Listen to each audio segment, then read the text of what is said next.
Welcome, Mech Warriors. Welcome back. With me today is Direwolf saying, I'm Luscious Balzac from FJRD. Direwolf, where are you from? Hey, so I'm currently the team leader for Wolf Inc. and it's playing at Div E right now, and I'm also one of the admins for this tournament. So, Awesome. Yeah, so this is Battle for Midway. It's 7v7 tournament. Conquest is the game mode. Yeah, it's a riot, honestly. I love it.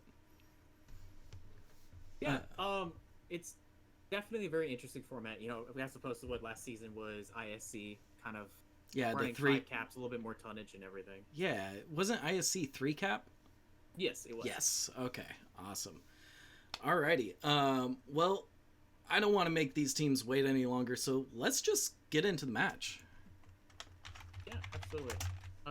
So one thing I do like to point out also is, the FJRD SRM team actually won their week one match as opposed to Crit, which lost theirs from a 4-1 and SRM won to 3-2. So Really? I'm very curious to see how both teams end up kind of adjusting a little bit.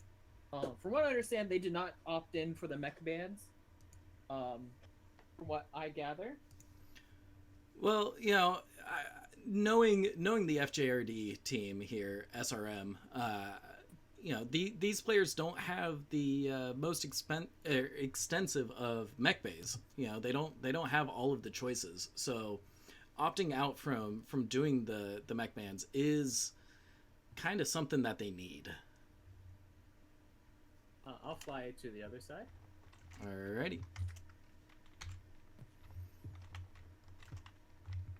Stay hydrated. Yes, sir.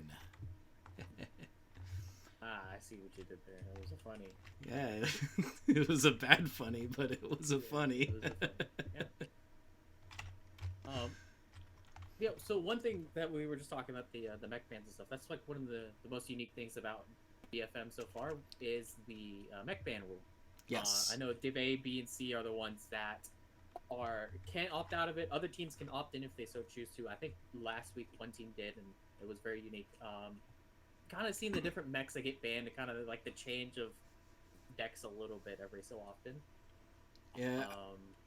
So one thing that I want to ask is, how do the admins for the tournament actually determine what mechs to ban? You see, that's the secret I will not tell. So we won. Obviously, we kind of based it off of what was kind of popular in the bands and stuff. This week two is actually I picked the band, the Mexican band. So, anyways, over here on the FJRD team, I have a Hellspawn 8P, Rifleman 2C2, two Vipers, a Kit Fox C, a Dowbreaker, and a Jenner 2C. Over here on Team 1 side, that is Crit, we have a Viper F, Black Lantern Belinarius, another Viper F, two Hellfire A's, a third Viper F, and a Mislinks D. Looks like Crit is gonna go up and cap the Gamma Point up on Airport. What is FJRD doing? So it looks like their kill pack essentially here is pushing towards Data. One of their Vipers, the Viper A, actually has an SRM6 and some small lasers, but the rest of them, like the F, has at least some ER mediums, AP Gauss, and then the naturally Jenner 2C and the Hellspawn are both running SRMs on it. But it looks like they're about to contest here on Data, with, I believe, Crit having the advantage here. It is a 2v4, actually no, make that a 3v4 situation coming up here on Theta, with a little bit more reinforcements coming from Crit. It's really interesting to see that the FJRD team brought the Kit Fox C, which did see a lot of use in the higher divs last week, with its really big range quirk, and then the Dowbreaker as well. I believe does have an HSL for energy, and then we just have an LBX2 Rifleman 2C kind of being that DPS factor there. Yep. Definitely the A there, the Viper A being driven by Die Crazy Carl is already taking a lot of damage here in the light fight. Early predictions, I think this is going to go to Crit. Looking at it,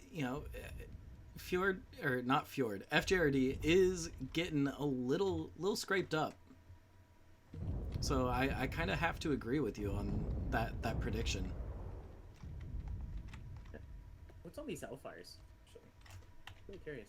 It's a good question. Oh, LBX 10s and SRMs. Interesting. There's one and another one has a large pulse, mediums, and SRMs. Okay, so a little bit more brawly. They're just kind of sitting, waiting for the excitement to happen. That Viper F from FJRD, he's right there to get a perfect scout. He just throw up a UAV. Come on. Yep. You have their entire team. And I know that FJRD is running UAVs. There it goes. It's finally up. You know, because the more experienced comp players from FJRD always tell people, bring UAVs, bring UAVs. Information is king. That Mid-6D is running 1 Ultra 2. What? Yeah. I do believe it got recently buffed in this last patch to, I believe it doesn't have any jam anymore on it. But, so that's really interesting to see here. Like, that's part of the reason what's really cool with these lower divs is, like, sometimes you'll see some really, really wacky builds that just seem to be, like, a lot of fun as opposed to more, like, optimized and everything of, like, the Div A, Div B, Div C. Just bring in full-on laser vomit, large X pulses. Yeah. So, but yeah, Sylvanet, I think the name is in a really great position to kind of scout this push out as Crit's going to come around the corner here and just absolutely absorb. If they need to commit to this, they need to do it to win this game right now. Yes. They need to commit, go around the corner, kill the hell spawn, and start the roll. They're in a perfect line for me. There you go.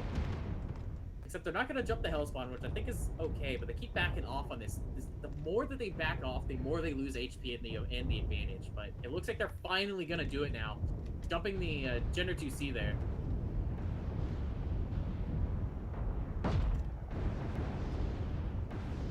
It is total mayhem right now. It's so hard to figure out what to say. So it looks like the primary target was supposed to be the Jenner, but it did look like some of them peeled off to kill that hell spawn. Chair looks like he's legged there. Still trying to keep that Viper A off of his buddies. With the Hellfire, they're also trying to fight and support. Sylvia is about to go down. Dusty Howard and the Hellfire went down over there by the by Chair. The Jenner 2C looks like he's about to die. He's down to 38%, dropping rapidly. Sylvian's down to 31%. But the thing is just the bigs on Fjord's side are still relatively healthy. So I wouldn't say relatively. They are really healthy still. So ooh, this crit is bananas. Looks like he's about to go down. Ooh, takes out Crazy Carl first.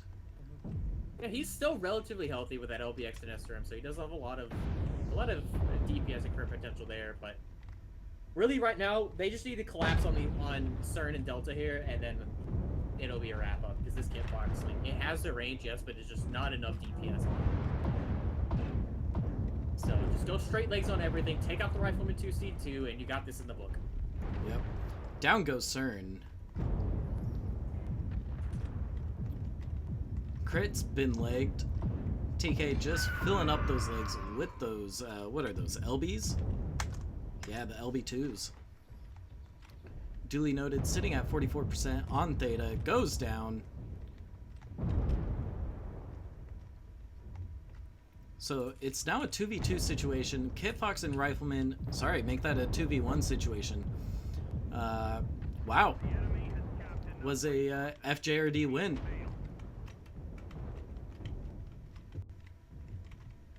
Really? Wow, that's interesting. Yeah, very, very well done. Yeah. Crit had the potential to win this game very early and very quickly, especially without them pushing around the Citadel, but they stalled twice, and that's what really ended up costing them, I think. Yep. Just losing the initiative there, because all of the mechs were lined up ready for them to go. They just go roll right into one after the other, just straight legs on everything. They have the DPS to do it. They have the armor, the speed, everything. They failed to commit. Yep. Just looking at the damage numbers real fast before we get back to the lobby. This crit is bananas, dropping 601 damage. TK Delta dropping 588 damage. Those are the highest numbers from the match. So they win the biggest bucks, right? Yeah. possibly check your audio, see if it needs to get increased a little bit. Some people are saying it's low. It's probably the audio from Discord for you, so let me bump you up. Go ahead and say something. Hello. Try saying something again.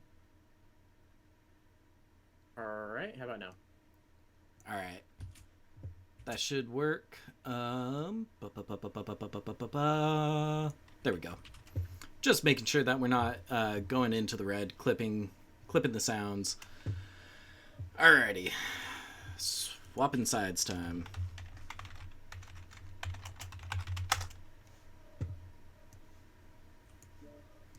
Yeah, I had a problem with the last stream. My audio driver died midstream. Oh wow. Yeah, it was not good.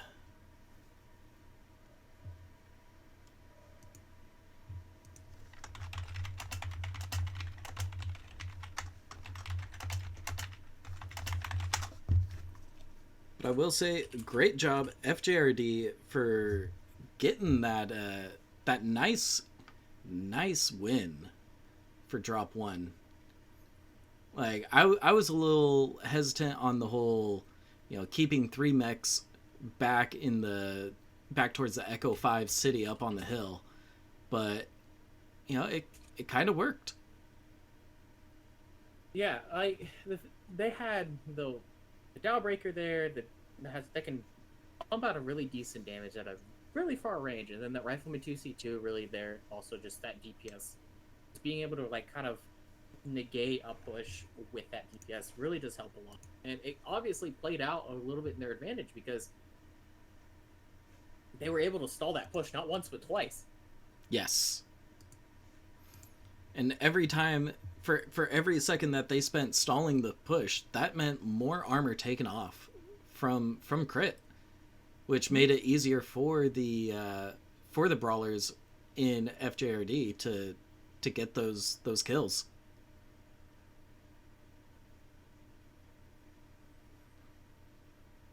Yeah. So, Direwolf, since I have you here, who's your favorite team in all of comp right now? And you can't say your own team. Ah, man. I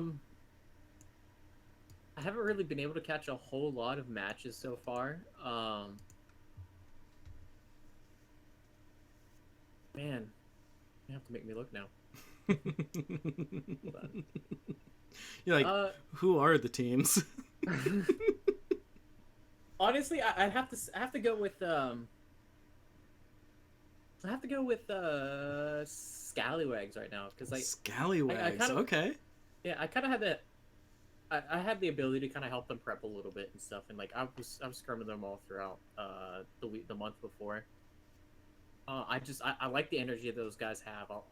There's a lot of potential there to really be able to cause some upsets. I know they lost barely to Raptors Talons in week 1. It was a 3-2 match. But I feel like they have some big potential to get better, and those pilots to improve a lot. Like this week they play Aces Wild. I'll be really curious to see how they go. Nice. And Team 1 is locked, so let's get Team 2 on the clock. I'm gonna pull up a map chart here so I can talk a little bit here. Oh, and it looks like my Streamlabs just crashed. But don't worry, it's still streaming. I just don't know if it's gonna update the UI, the graphical everything. It'll be fine. Yeah. Yeah. Should be fine. So, one thing I'm really curious to see what Team 1 does here. Team 1 set up for an Alpha Charlie. So they have 4 going up in Spaceport with 3 going down on the Kappa side. So they could do a little bit more of a hold if they wanted to. Kind of take that cap game a little bit. I mean, granted, they also are at max tonnage, as opposed to Team 2 that stacked Alpha Bravo again. Probably going to try a little bit of some push shenanigans if it was my best.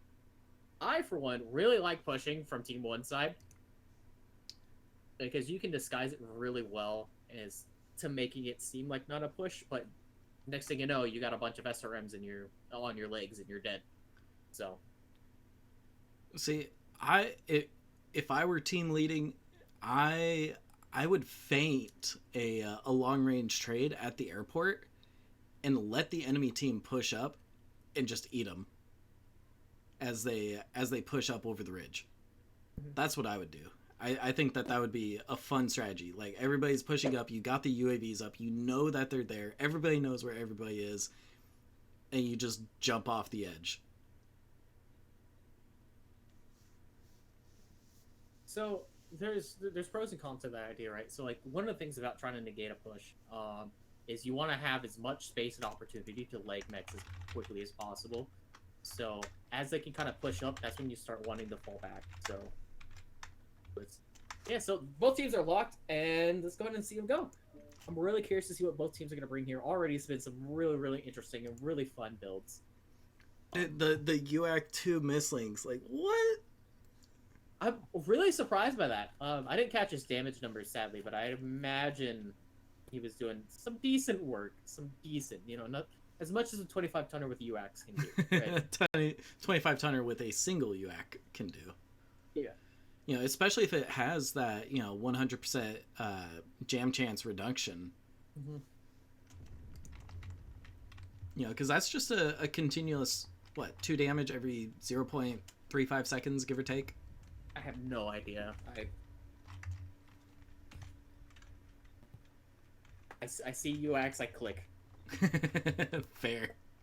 So, I am flying all the way over to the other side here. See if I can't try and get the early read on some mechs. I'm gonna get there. The leopards are gonna fly in. Yep. That's why I personally, I don't bother with trying to fly out to the drop ships. I'll wait. Yeah. I'm already liking what I see. So. Ooh. Okay. Okay.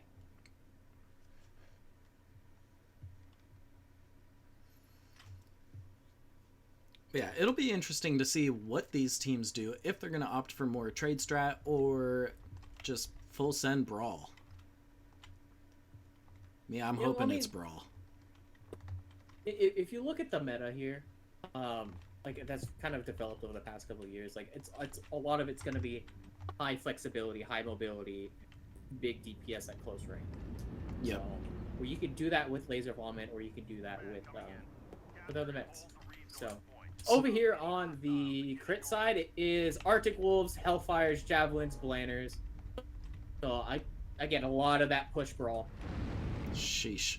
Over here for FJRD, we have a Arctic Wolf, a Jenner 2C, Viper F, an Arctic Wolf 1, 2 Riflemen. One is a 2C2, the other one's a Dowbreaker, and then a Vulcan 5T. A 5T, that's interesting. I'm assuming it's medium pulse. Let's take a lookie. Yep, 5 medium pulse laser. That's interesting. So this Jenner 2C is also 6 SRM2s, not the standard 6 SRM6 you might see.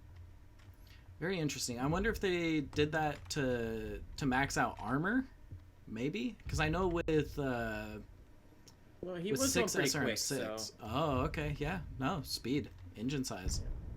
Looks like we have a skirmish happening slightly outside of the airport in the water. Yeah, over by Rock Garden. See that. So the issue with this push already is like they're not all conjoined going to one target, right? Like they need to be together in fighting one single target. That's what they're kind of starting to do over here right now. Going against the Arctic Wolf. Yeah, against Realm Ruler. I think it's Ryu. Yeah. Realm Ruler. Like they need to really focus and just take that out. But 5's already taking a lot of damage here. Yeah, 5 day goes down. Yeah, but then you have what Bananas and Duly Noted over here fighting the bigs, which again, smart idea getting that DPS out of the fight, but you're trusting your guys to be able to win this fight, and it appears like they're struggling with it right now. Oh, down goes TK Delta in that Rifleman 2C2. both these Arctic Wolf builds from both sides are really interesting. I prefer the Prime a little bit more with the jump jets, because jump jets are just so useful. Jump jets especially are maps useful. like this. Yeah, Bananas is about to go down here with duly noted, still trying to take out the Vulcan 5T. Self-destruction by Dalen. And a self... right now. Go on. No, please. I was just going to say that crit self-destructed. Yeah. So he ended up cooking himself while in the process of a 2v2, making it now a 2v1 for Dooley. He's fighting the Dowbreaker and a 5T. The 5T is now breaking off to go help the rest of his guys. While Dooley is still trying to keep CERN busy here. Where's... Like, he's burning that CT on him, but he needs to be careful with his legs. Like, I know Rifleman can be extremely, like, is just overall lightly armored, but he definitely needs to hurry up and finish this kill, because he needs to help his guys. Looks like Orc in his Arctic Wolf is legged. Yeah, Dooley got legged as well. That Dowbreaker's doing a really great job of just tanking the damage. Like,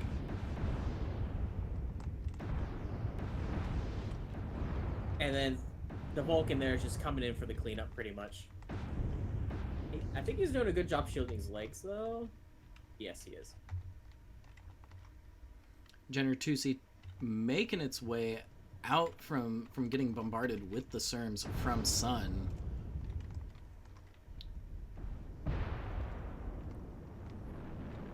In comes the Dowbreaker. A little bit of cleanup crew action.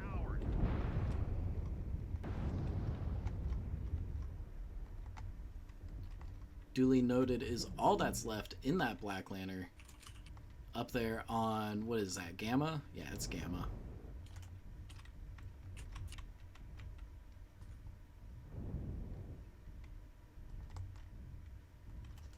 And starting now is just kind of playing cleanup here. Yep. Duly noted, just letting him get the back shot, saying, hey, you know what, I'm just going to sit here. I can't do anything. Take me out.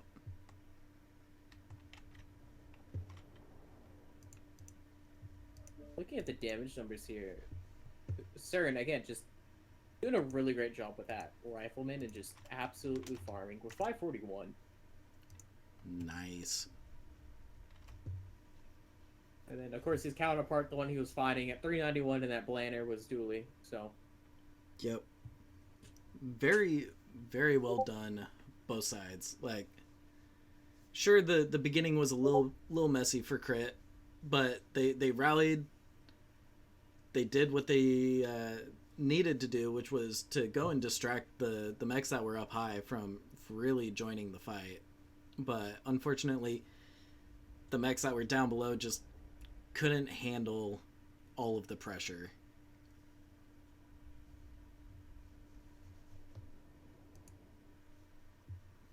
Yeah. So, here's my question to you is, what do you think of Bear Claw? Because I know that map's coming up. Me, personally, I love Bear Claw. I love it. I love how big it is. I love that it's kind of in a cave system, but it's not really a cave, you know? Mm-hmm. In my opinion, it could do with being a little darker. I know that's a very controversial opinion. Let me just let the teams know that the maps have been swapped. And that Team 1 is going to be on a 5-minute timer. But yeah, like I was saying, Bear Claw could do with being a little bit darker. You know, just adding to the feeling that you're in a cave. There's not a whole lot of light coming in from the outside. Because me personally, I'm not seeing any light installments inside of Bear Claw. Where's all that natural light coming from? How is it so bright in there? You know, just make it a little darker. I can kind of see that, but like also like the one thing is like you take maps of also that go too dark, and you ruin visibility and stuff like that. I think the map sliding is perfectly fine. I really like how it plays, especially in the 7v7 format.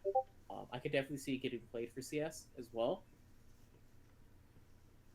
Yeah, you know, it's a big map. it's got some nice sight lines, but also some great cover, honestly. Unless you're going and trying to fight up towards Kappa, then no, just no. Don't do it. It's not worth it. Yeah. That's one of the things that amuses me about quick play. Whenever you get Bear Claw Conquest, everybody wants to run up towards Kappa because they see all the buildings, they see the rocks, and they're like, yes, stuff that I can hide behind. But then the lights come in from the rear, and now they're stuck because they did not notice the lights coming. Well, that's also that part of like scouting and everything, and UAVs. Like, that's one thing about this map is it really limits strikes. So a lot of times you end up just bringing UAVs. Yes. I loved the first time that Bear Claw showed up in comp. I would see airstrikes being used inside. It's like, where are the strikes gonna go? Nowhere. They're just hitting the top of the dome. It's like bringing strikes to a mech factory. Interesting.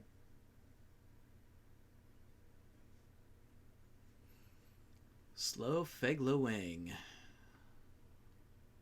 Such a weird name. But you know what? Everybody has weird names in this game. Yeah, of course. You wouldn't be a gamer if you didn't have a weird name. Yeah, obviously. I think we're probably going to see something similar from both these teams. A little bit more push, a little bit more high-faced, quick-paced, high DPS numbers coming from both teams. So, do you think we're going to see Chargers or Crusaders this turn or this drop? I think Chargers. I think Chargers is probably one of the strongest hitters for mechs in the game right now currently. Chargers have kind of not Chargers. Crusaders have kind of fallen off a little bit with what am I looking here? What am I trying to say? With especially the 6Ts because they carry so much guns and they basically removed all the armor quirks off of it minus like the arms. Yep. That the 6Ts aren't really good for a brawling role anymore as more of a Pop Tart, but Pop Tarts have kind of fallen off in the recent year or so. Just kind of how the meta's developed, pretty much. So. Yep. I will say though that with the heavy metal not having that screen shake, getting access to the 2 heavy PPCs, the silver bullet Gauss, that's 45 damage, roughly pinpoint. I say roughly because the silver bullet Gauss is spread damage. But like having the no screen shake is really beneficial for that Pop Tart because it allows you to line up your shots even while you're still ascending.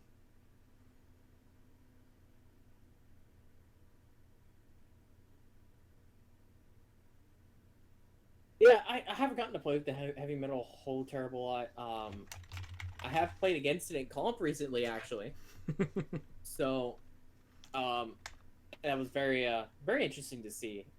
It's Pop Tart. So, but both teams over here, team one, I'm sorry, is stacked Alpha Bravo, which I do believe kind of favors a little bit more towards the left-hand side.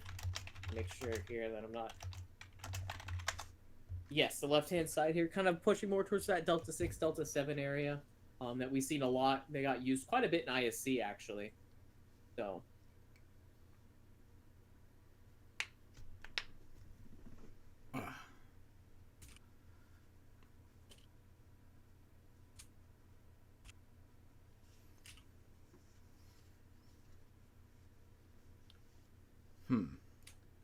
Wonder why CERN said team one locked twice.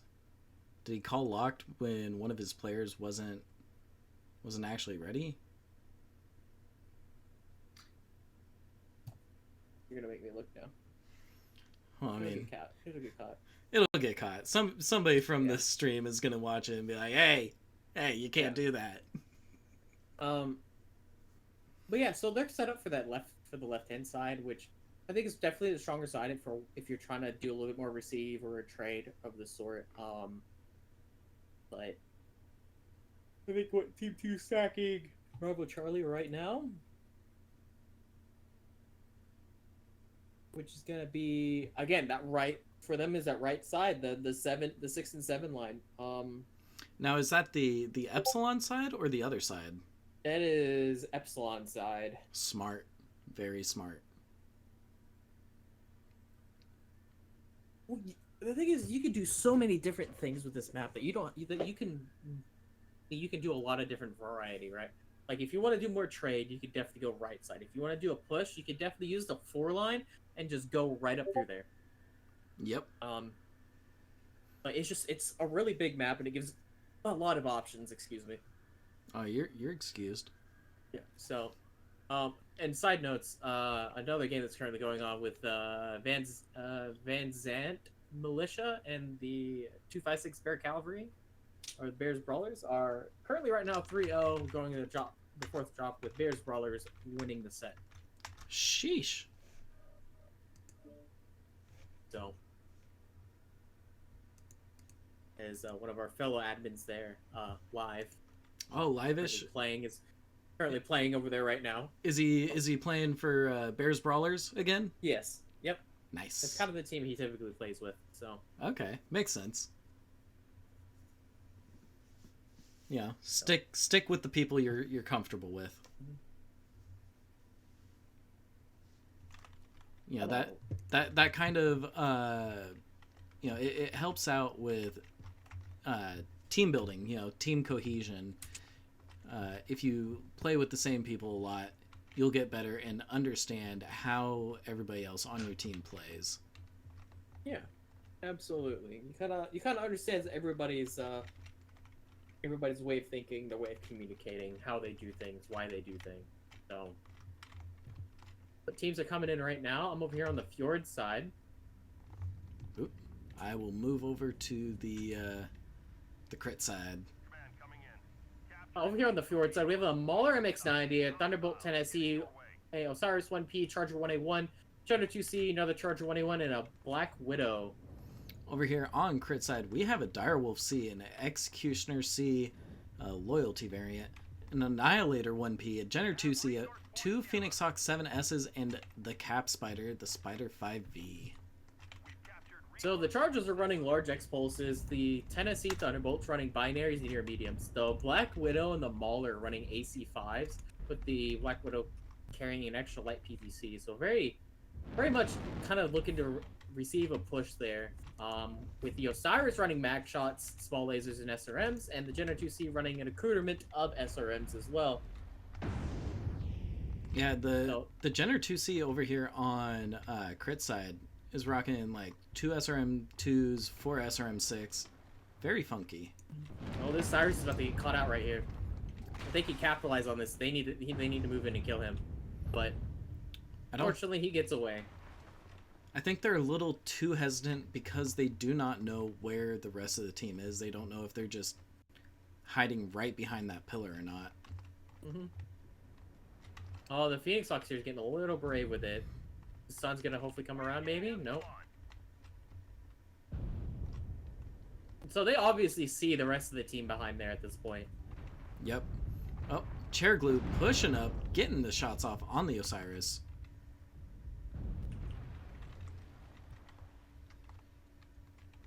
So, but where Fjord is setting up is exactly where I would set up with this deck composition. Is you force the team to come out into the open to push you, and you have the Daka to receive, the large X-Pulse to receive, and you just hammer away in everything. My biggest worry is the fact that they don't have anything covering the right-hand side to stop them from just shoving the airport here and basically negating their advantage. Yep. And I see Sun in that Spider 5V starting to peel off, looking like he's going to go towards Kappa. That's exactly what I'd be asking my Spider 5V to do, is run towards Kappa, cap it, and come back. But it looks like he's not actually going to go all the way for Kappa. He's just doing a little bit of scouting, trying to see if there's anybody who's going to try to, sneak up behind them. Looks like that X is carrying PPCs. Yeah, two Yep. peeps, 12 micros. A little bit undergunned in my opinion. That Direwolf C's carrying 8 AC2s. Probably a little suboptimal. He might be running ECM on it. I know a lot of times with that build, you want to run the A with more velocity, Yep. making your bullets hit quicker. But I know that the Annihilator that I saw is running ER large and Gauss. It's a turret. Yeah. So I think that build's definitely it's really strong. You lose kind of the alpha ability of firing all 5 ER larges constantly with the extra DPS of the light Gauss rifles. And you also lose the T-Comp as well.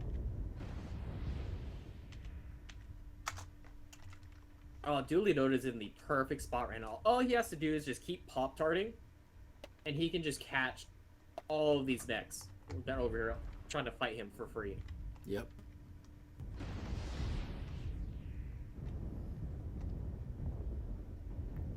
Now it looks like a mech from FJRD did indeed go out towards Kappa, capture it, and is making its way back now.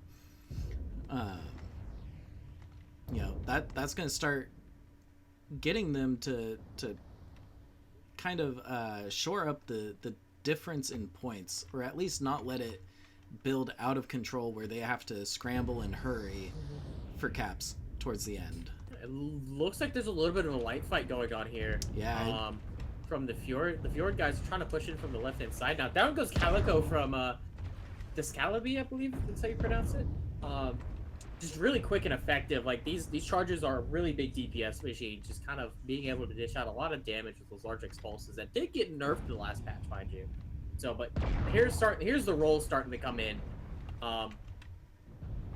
The Annihilator for crit is about to go down here. He's down to 64% and dropping very quickly. He's probably going to lose his trade here. Some goes down to Sylphinate. So there goes their cap control. The Skelby goes down by Chair. Chair's really trying to get these back shots on some of these mechs here, but I just don't think he has the oomph to be able to get the one shot. CERN goes down in the Mauler. The Annihilator is still up with 51%. Duly Noted is down to 24, actually, that Executioner. I don't know if you see anything else. No, 5 Day in the Phoenix Hawk at 52%, but he's not really being contested right now. Ooh. Bananas finally went down in that Annihilator. Realm Ruler was squirreling around Credits Orc.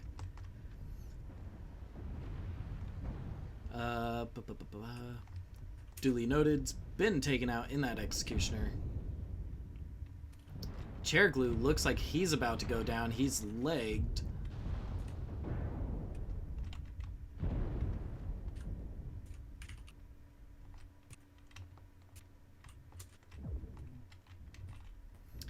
Dalen sitting behind cover just outside of sight of the Direwolf. Never mind. He got a face full of DACA. So here's the question for Crit. What do you do now? You have the cap advantage by at least 100 points.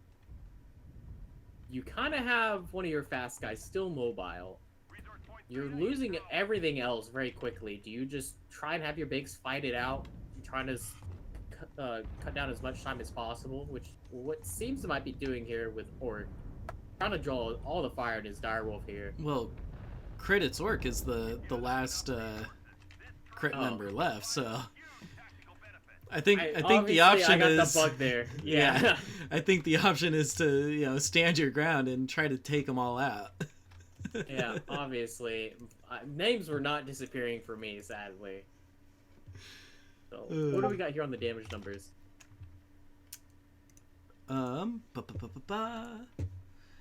We got IH1066 dropping a cool 769 damage. Slowfake Luang dropping 735, followed closely behind by CERN dealing 731. Credits Orc in that Direwolf dropping 916 damage. Very nicely done. Duly Noted in that Executioner dropping 522 damage, and 5 Day dropping 486.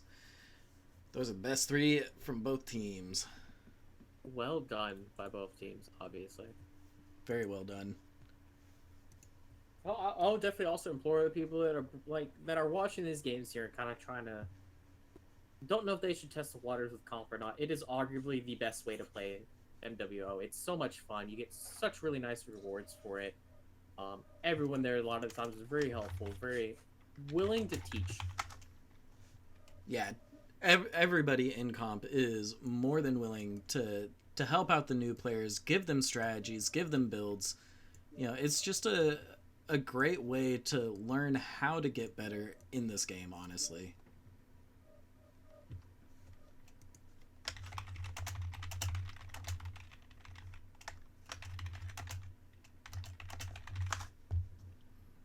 You know, I remember when I started playing comp, that was about, I don't know, 3 years ago, something like that. You know, I wasn't the best pilot. You know, I was maybe tier 2 at best. But after playing comp, you know, figuring out how to actually torso twist and whatnot, you know, playing faction play with FJRD helps immensely with learning how to torso twist and push as a group. But that's besides the point. You know, there was just a lot of builds that I hadn't thought about as, you know, being contenders for things, you know, because I was always of the thought that, you know, oh, blood ass with ER larges if you want to go ranged, right? But I will say, most fun that I've had in comp is definitely bringing, for the first Tournament of Stars, bringing 5 direwolves stacked with all the lerms. Just 5 lerm direwolves. It was hilariously bad. It did. Chaos of that. Yeah, it did not work out for us, but it was fun. Mm-hmm. Looks like Team 1 here might be locked up here pretty soon.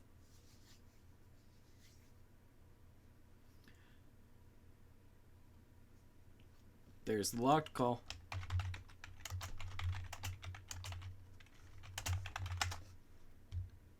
So, Dyer, what is your favorite moment from comp, from like your perspective? What was your favorite moment out of all the comp you've played? So this is gonna go a little bit back. I think it was CS22. Yeah, I was just talking to Pete from CXF about this.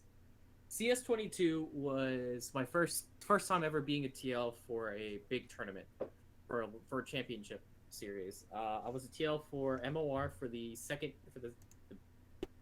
Div C team for DPS, where we won that division. We were playing KDCM, and if we beat KDCM, we were gonna play 5J. And I remember the excitement and everything of playing KDCM, having arguably what I think is probably one of the best sets of CS22 from then. Just both teams were just going at it. It was neck and neck. We ended up beating KDCM. It was such a great opportunity and a great time. And then there was, right after, 15 minutes later, playing 5J, getting 3-0'd, sent backpacking. Because, you know, but back then they were still doing back-to-back drops for teams and stuff, trying to, you know, condense the time of this championship series for the finals. So,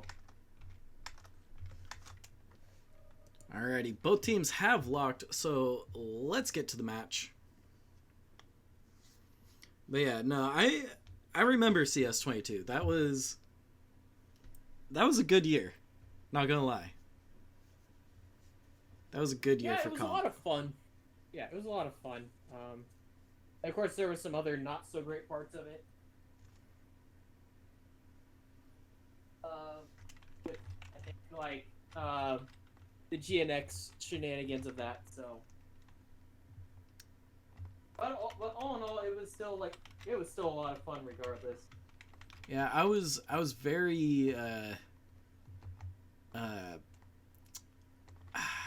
do I word this? I was very saddened when the flea for FJRD in the top I 8 remember match that. ran its little legs off because of the disconnect. I was so sad. I know I personally I messaged some people. I made a big fit. Hold that thought. Real big alert here. We have Colossus is coming in. These Ooh. absolute chonkers. It's 2LBX20, 6SRM6. We already know what this is gonna be. Well, This hey, is opposite side, we have onions and catapults. Like, we got brawl versus brawl, baby. Let's go. yeah. We love to see it. Obviously 2 Spider 5Vs meant for capping. Got a Shadow Cat over here with 4 SRM6, 2 Micro Bolts, and then an Assassin 21, of course, running SRMs. This is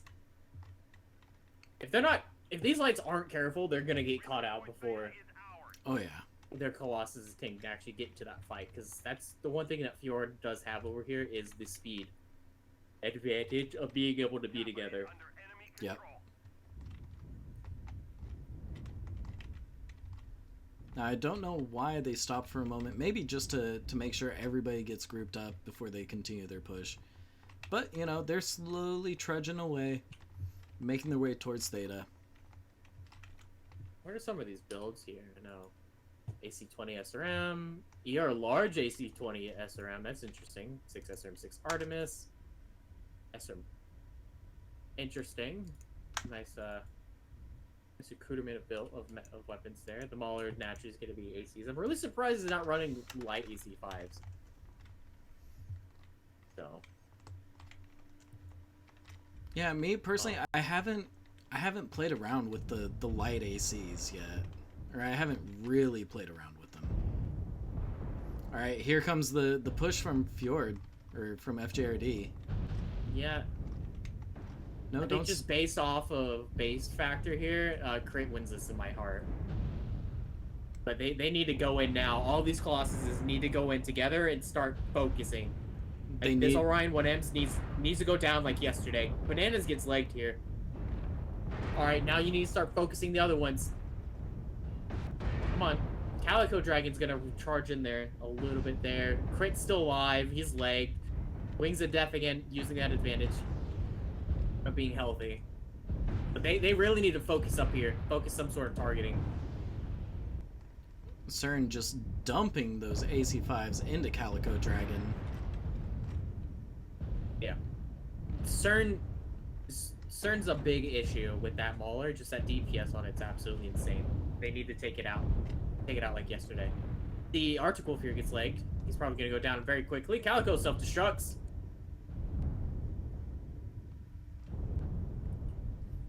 Only one Koloss remains. Yeah. And is it legged? It is legged. It's definitely getting focused now, but you have that Catapult A1 that's still fresh. The Mauler that's still fresh. Wings of Death goes down. Dilly Noda goes down. This is going to be another... I think this is going to be another win for Fjord here. Maybe. I mean, Crit does have those 2 Cap Spiders, and they are faster than anything that FJRD has on the field at the moment. So, you know, if they really wanted to, they could just run around and cap and prolong the game for as long as possible. Oh, yeah, never mind. Chair Glue got legged. Yeah, but then here's the counterpoint, right? Is there's 4 other mechs on Fjord. They can just go to 4 different caps and hold it. That's true.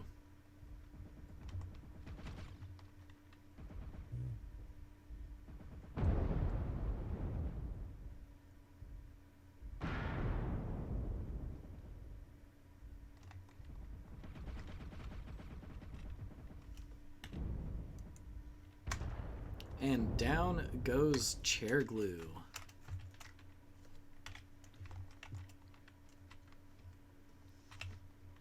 Alright, it's Credit's work versus the four remaining mechs from FJRD. Yeah, they have the numbers, they have the health still, so they can realistically spread out for 4 different caps and just hold them. Yep.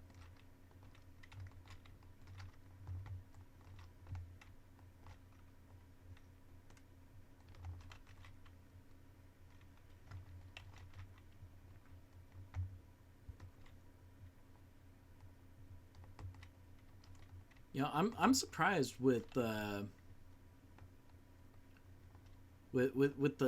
caliber that these FJRD pilots have been playing, because a lot of these players are new. You know, so seeing that they're learning stuff from scrims, they're practicing. You know, seeing all of that happen, it warms my heart. Yeah, like you can only be as good as how much effort and time you put into it. Now, obviously, it's showing that like they've been practicing hard, they've been scrimming hard, they've been listening, taking advice from more veteran people. But at the same time, Crit's also been doing the same exact thing.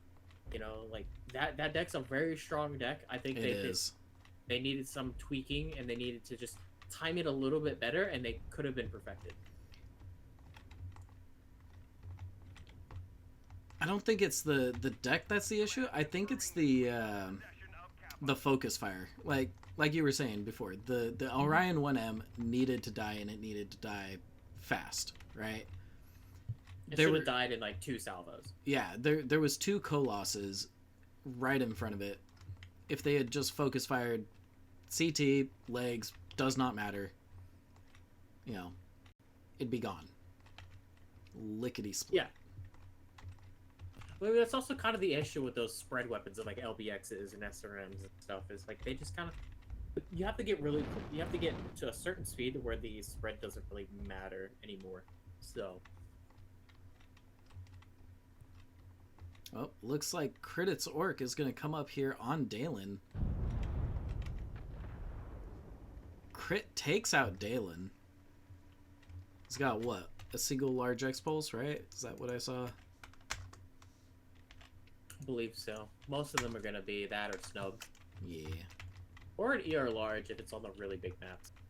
Yeah, me personally, I'd bring an ER large on the really big maps.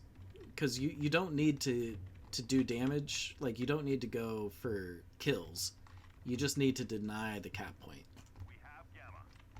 Well, you can also do the same thing with a large X-Pulse. Because I think it has a range of like 600 meters, I think, with it.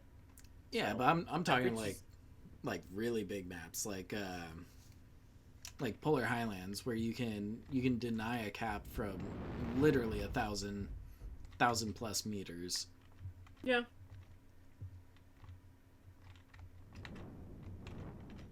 On a complete side note, Bears Brawlers just learned Black Pants Legion. Oh yeah? Did they win with them? Yes. Nice. The Lerms are such an interesting topic in comp because like they can be so incredibly strong if played correctly on certain maps. So, but it looks like Crit the Orc here is gonna go try and finish off the Osiris here. He should win this in theory, just like that he does. That's one less mech he has to worry about here. That catapult though is coming up really quickly, and that catapult can be really, really scary. But here's some advanced knowledge for you. If it's 6 SRM, 6 Artemis, that is XL. All you have to do is go for a side torso, and it's dead.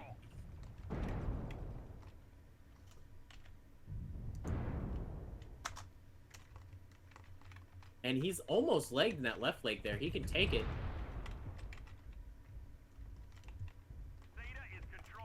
Credits Orc just needs to maintain his cool, keep his composure, and he'll have this.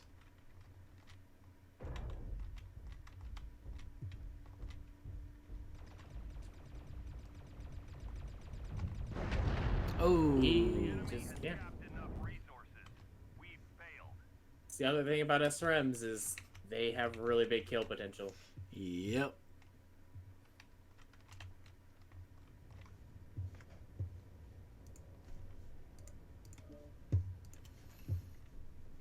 All right. How's the damage looking for that match? So over here on the damage numbers from CERN, we're having just 4 away from 800 damage with 1 kill. Over there on the crit side, we have Wings of Death doing 614 in his Colossus. Those Colossus were doing a lot of damage there. I think the lowest one was 351 from Bananas, but he was the first one to go, so he kind of tanked a lot of the damage. Yep. We wouldn't be surprised if he tanked like 800. I'd be surprised if he only tanked like 200.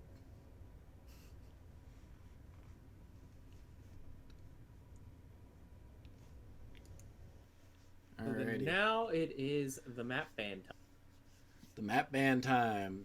So, for those of you that are unaware of how this map ban here works, so the Team 2 on the tournament website, which I do believe is FJRD, will ban the map first, and then the Team 1 on the tournament side will basically pick the map from there, and then Team 2 gets to pick which side they want. So, again, starting here, banning Canyon, which is a really strong ban, I think. Canyon can have a lot of different playstyles, but it's also one of those classics that everyone knows. So, yeah. HPG and mining. You play mining if you know that your push is going to be really strong, I feel. You choose HPG if you want to kind of do more of a map control range, if you know you have better traders. So, I think it really just depends on what Crit wants to do, if they feel confident in their traders or if they feel more confident in their push. Now, what map would you choose if, say, you were facing off against this FJRD team? Oh, I'd take mining. Mining? Good pick. No, my bad. HPG. I would take HPG because it gives a lot more open lanes. Okay. Kind of also being able to really control light movement with like a Gaussy or large mech. You know, really being able to punish them if they needed to when it comes to that time. But at the same time, one thing a lot of people don't realize is mid range is really, really strong on HPG as well. Right? It is so incredibly strong. But a lot of times when people play QP and stuff, they always think, oh, there's a wall sniper sitting there, so this map is only good for long range. You'd be surprised. Like, Laser Vomit Crusaders, Timberwolves, stuff like that can really, really be effective here, especially if you play the Spine on HPG, which is that center kind of pathway right down the middle of the map.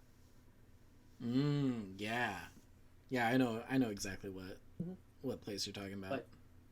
But, however, they're playing mining here, so mining pretty straightforward. There's some pretty decent go-to trading spots on both sides. You got smokestacks, walls, cupcakes. What do you call the box that has the two round thingies on top?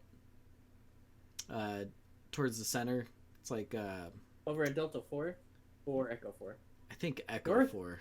North or south side? I think it's south side. South side? I just call it the Echo, like, high side of Echo 4, or just Castle. But, okay. There's definitely a lot of different names for it. It all depends on what the team's lingo is. That's true. I've heard so many different names for it. But, like, cupcakes, smokestacks, those are pretty universal. Yeah. Honestly, this map has always been seen to play it from, like, one side to the other. Like, Team 1, for instance, tried to take, like, Kappa, Theta, Gamma. But one thing we've started to see the evolution of this map a little bit is teams either pushing a lot more, or they're making this a north side, south side hold, with, like, Team 2 pushing towards Sigma, Kappa, Theta, and Team 1 trying to take Theta, Gamma, Epsis. So it kind of really just depends, like, on what these teams want to do. Me personally, I just push on here. Oh yeah. Just be decisive with it. Just push straight across a line, straight to the drop zone, get it over with. However, if you are pushing, there are some places you have to worry about, like the Delta 4 Echo 4 low side, Delta 5, Echo 5, low side, those are just kill zones that are absolutely atrocious. If you get caught in there, even as a big with like DPS, if you get caught there, you basically might as well go ahead and log off at that point because you're done. Unless you have the speed and the luck to get out of those spots, you're gonna be in a really, really tough situation. That's fair. See, now me as a light pilot, I don't really get that issue. I can get down into the low ground and I can get out. No worries. It's very nice that we got rated by the other set of casting teams. Thank you very much, casters. And it looks like Team 1 is locked.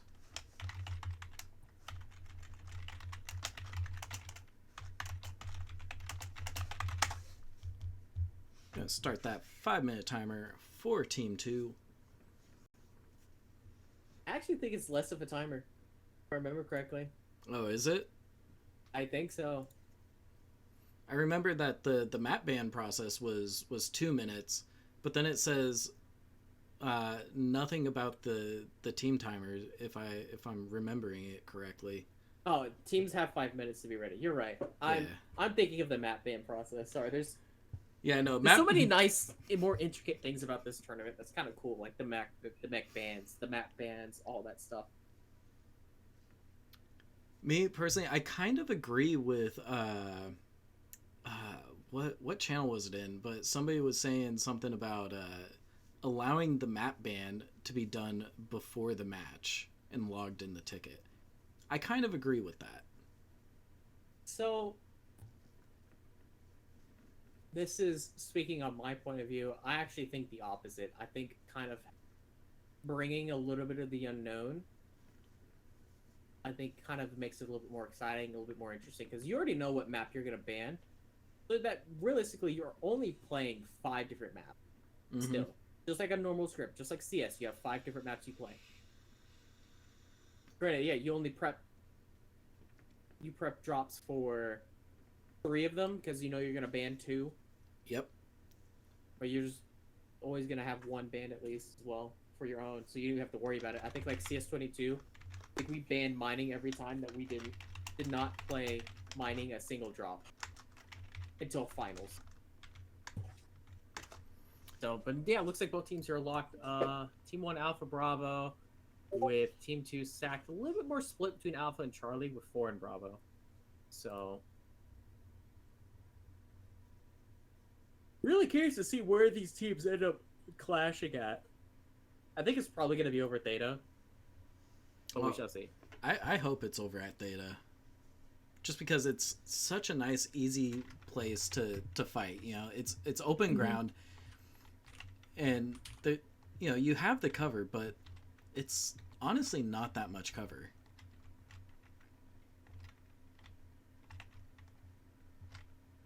That, and also as a caster, getting the bird's eye view, Theta's the easiest place to watch the fight unfold. Absolutely.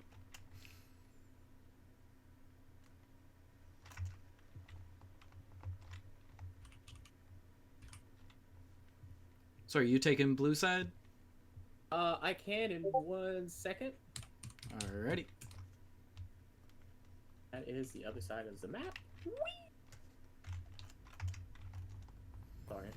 Over here on FJRD side, we have an Osiris-1P, Nova Cat A, Stone Rhino Colossus, Warhammer Black Widow, Vulcan 5S, Stone Rhino 4, and a Stone Rhino 1. Ooh. So over here on the crit side, we have 2 Marauder 2 Alphas running DACA. We have another Direwolf C running AC2s as well. And a Heavy Metal over here with 2 PPCs, Light PPC, and Silver Bullet Gauss. And then a trio of Vulcan 5Ss, I'm assuming running snubs and mag shots. Medium pulse and mag shots, actually. One is, the other 2 are snubs. Okay. Where's it at? So the SR1... There's a Nova Cat. There it is. The SR1 is bringing a single ER large and 2 Hag 40s. Seems a little hot. Yeah, for Hag 40s especially, they're definitely a bit toasty. The air large is kind of whatever. The 4 Gauss 1-year large builds also used quite commonly, so it's kind of a standard there because it's that head mounted, and a lot of the times you're running it as a standard. So, uh, this Novacat A is running 4 Ultra 5s, so it hurts my heart, but I still vibe with it because it's a Novacat. There's an SR4 over here as well, running 3 Ultra 5s, 2 Ultra 10s, another Colossus with Splat SRM's build. LBX. Yes, and Vulcan 5S only running 2 snubs. CR1T, yeah. So yeah, looks like these teams are setting up for the north-south fight. Oh, it's just it's very curious to see how a lot of these times these develop. So, early predictions here is going to be the Fjord. They have a Novacat. I can't go against it. So, Ooh, this crit is bananas. Getting struck by an airstrike. He thought he was out of the way of it, but he wasn't. Crit does have the cap advantage route now. They do have 3 caps as opposed to Fjord's 2. So they really don't have to do a whole lot. They basically right now are forcing Fjord to make the play. Yep. Looks like Sylventa is gonna try to grab Theta, but this is a smart play. Nothing's really overwatching it a whole lot, minus that Alpha that's just now peeking it. But again, the Alpha doesn't see him, so I think he's gonna sliver Theta right here for free. well, I think the Alpha was getting punished by the Novacat. That's why he's not really focused on what's on Theta. Yeah, here comes Bones. Yeah, those Vulcans were just a little bit too slow to be able to catch that. Now here comes kind of that fight for Theta there. But the Alpha kind of just sticking his nose out there, taking up as much damage, dishing it out. And they have really good UAC quirks. So... it looks like Fjord here might be setting up for a push. With the 4 and the Colossus. Yep. Which I think is exactly what they're about to be doing here, maybe. The Novacat here is now open CT. He needs to be very careful there.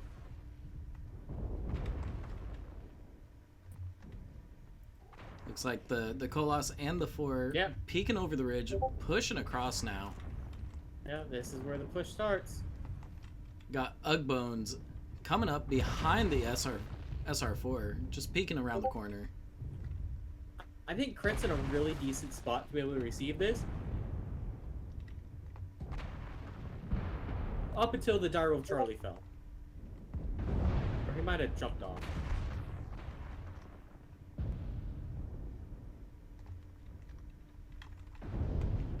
I just gotta say, it looks like he's gonna go up and push Theta. Gotta say, great use of UAVs. You know, everybody's dropping those UAVs, trying to get as much information as they can. Yeah, this Black Widow might go down here. He's down to 56%. Dusty's gonna try and push it here, hopefully.